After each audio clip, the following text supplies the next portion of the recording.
Effect যদি সঠিকভাবে ব্যবহার করা হয় তাহলে সেটি হবে ভিডিও ইফেক্ট, আর যদি সঠিকভাবে ব্যবহার করা না হয় তাহলে কিন্তু হয়ে যাবে সাইড ইফেক্ট। সো আমরা কেউই সাইড ইফেক্ট চাই না, আমরা সকলেই প্রপার একটা ভিডিও ইফেক্ট চাই।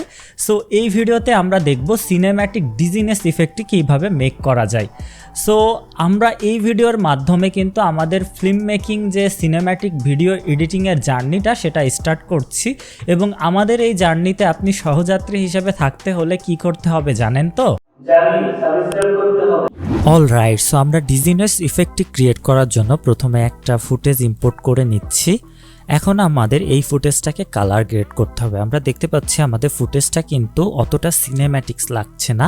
তো কিভাবে সিনেম্যাটিক কালার গ্রেডিং করতে হয় এটা নিয়ে আমি এর আগে একটা টিউটোরিয়াল করেছি। সো আপনারা যদি টিউটোরিয়ালটা মিস করে থাকেন তাহলে ভিডিও ডেসক্রিপশন অথবা আই বাটন থেকে দেখে নিতে পারবেন, কারণ আমরা ওই ভিডিওতে কালার গ্রেডিংয়ের বেসিক বিষয়গুলো নিয়ে একটু কথা বলেছি। সো আমরা মূলত এই ভিডিওতে কালার গ্রেডিংটা আর করবো না, আপনাদের সুবিধার্থে আমি আমার ভিডিও ডেসক্রিপশনে লার্ট দিয়ে দিব। সো আপনারা ভিডিও ডেসক্রিপশন থেকে ডাউনলোড করে আমাদের কালার গ্রেডিং প্রিসেটটা ইউজ করতে পারবেন। প্রিসেটটি ডাউনলোড করার পরে আমরা এখান থেকে ইফেক্টসে চলে যাব। সো আমরা প্রিসেটের উপরে রাইট বাটনে ক্লিক করে ইম্পোর্ট নিউ প্রিসেটে ক্লিক করব। দেন আমরা যে লোকেশনে আমাদের যে কালার গ্রেডিং প্রিসেটটি ডাউনলোড করেছি আমরা জাস্ট সেখানে গিয়ে আমাদের প্রিসেটটি সিলেক্ট করে ওপেনে ক্লিক করব।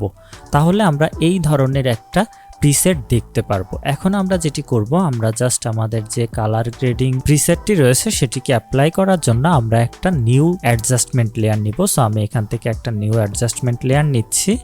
দেন আমরা আমাদের এই অ্যাডজাস্টমেন্ট লেয়ারের উপরে আমাদের যে প্রিসেটটি রয়েছে সেই প্রিসেটটি ড্র্যাগ অ্যান্ড ড্রপ করব।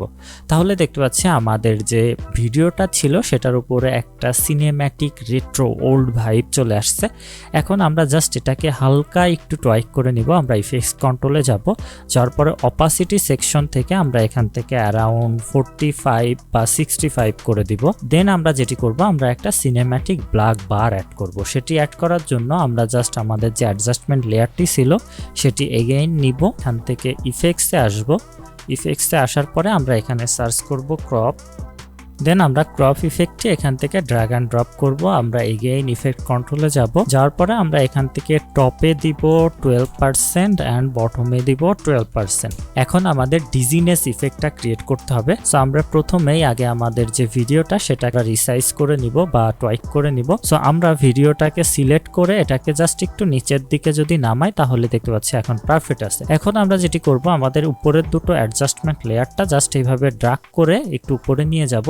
দেন আমরা আমাদের যে মেইন লেয়ারটি ছিল সেই লেয়ারটা সিলেক্ট করে আমরা কিবোর্ড থেকে অল্ট প্রেস করে যদি এইভাবে ড্র্যাগ অ্যান্ড ড্রপ করি তাহলে কিন্তু এটি কপি হবে। সো আমরা দুইটা কপি করব। এখন আমরা যেটি করব, আমরা জাস্ট যখন আমাদের সাবজেক্টটি উঠে দাঁড়াচ্ছে তখনই কিন্তু ডিজিনেস হয়, রাইট? আমরা যখন কোথাও বসে থাকি হঠাৎ করে উঠলেই কিন্তু আমাদের মাথা ঘোরায়, সিকনেস বা ডিজিনেসের বিষয়টা কিন্তু সেখানে প্রপার অ্যাপ্লিকেবল হয়। সো আমরা ঠিক এই জায়গাটাই আমাদের যে ডিজিনেস ইফেক্টটি সেটি ক্রিয়েট করব। ক্রিয়েট করার জন্য আমরা এখানে জাস্ট এটাকে ড্র্যাগ করে আমরা একটু সরিয়ে দিব আমাদের সেকেন্ড লেয়ারটা, এবং থার্ড লেয়ারটাও রাইট দিকে আমরা সরিয়ে দিব। দেন আমরা যেটি করব, আমাদের সেকেন্ড লেয়ারটা সিলেক্ট করে আমরা ইফেক্ট কন্ট্রোলে যাব, অপাসিটি সেকশন থেকে এটাকে অ্যারাউন্ড 50 করে দিই। দেন আমরা এর উপরের যে লেয়ারটা সেটাকে সিলেক্ট করব। সেটাকে সিলেক্ট করার পরে আমরা এটার অপাসিটিও অ্যারাউন্ড 50 করে দিলাম। তাহলে দেখতে পাচ্ছি এখানে কিন্তু একটা ব্লারি যে ভাবটা সেটি চলে এসেছে।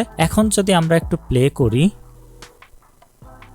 তাহলে দেখতে পাচ্ছি আমাদের কিন্তু অলরেডি ইফেক্টটি ডান। আমরা ইফেক্টটিকে আরেকটু সুন্দর করার জন্য আমরা জাস্ট এখানে রাইট বাটনে ক্লিক করলাম, দুইটা ক্লিপ সিলেক্ট করে দেন এখান থেকে আমরা একটা নেস্ট ক্রিয়েট করলাম। আমরা এটার নাম দিচ্ছি ডিজিনেস।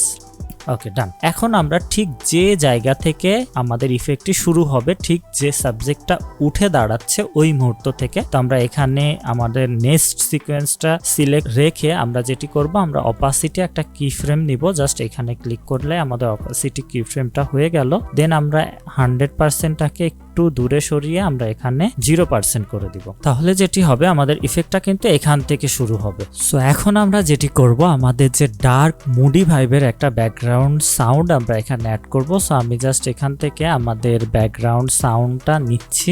সো আমরা এটা সিলেক্ট করে জাস্ট ড্র্যাগ অ্যান্ড ড্রপ করছি। সো এখন যদি আমরা আমাদের ইফেক্টটা একটু প্লে করি,